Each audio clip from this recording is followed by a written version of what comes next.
ሰበር ዜና የካቲት 25 2018 ዓ.ም በመካከለኛው ምስራቅ ያለው ውጥረት ተባብሶ ቀጥሏል። ቴህራን በቦምብ እየተናወጠች ነው።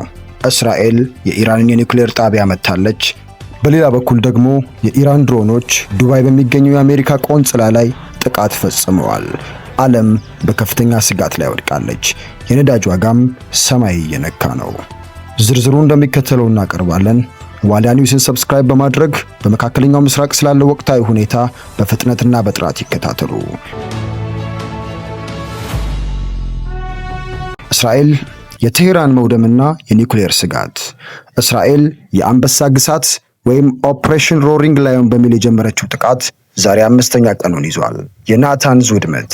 ትልቁ የኢራን የኒውክሌር ማበልጸጊያ ጣቢያ ናታንዝ በእስራኤል ሚሳኤሎች መመታቱ ተረጋግጧል። ይህ ለዓለም ትልቅ ስጋት ሆኗል። ምንም እንኳን ኢራን አፈትልኮ የወጣ ወይም ሊክ ያደረገ የኒውክሌር ሬዲዮ አክቲቭ ጨረር የለም ብትልም ድርጊቱ ግን ብዙሃንን ስጋት ውስጥ ከቷል። የኢራን ዋና ዋና የመንግስት ማዕከላት መውደም። የኢራን የመንግስት ኮሚኒኬሽንና የጦር መምሪያ ማዕከላት ወድመዋል። ቴህራን ውስጥ ከፍተኛ የኤሌክትሪክና የኢንተርኔት መቆራረጥ ተፈጥሯል። የእስራኤል ማስጠንቀቂያ።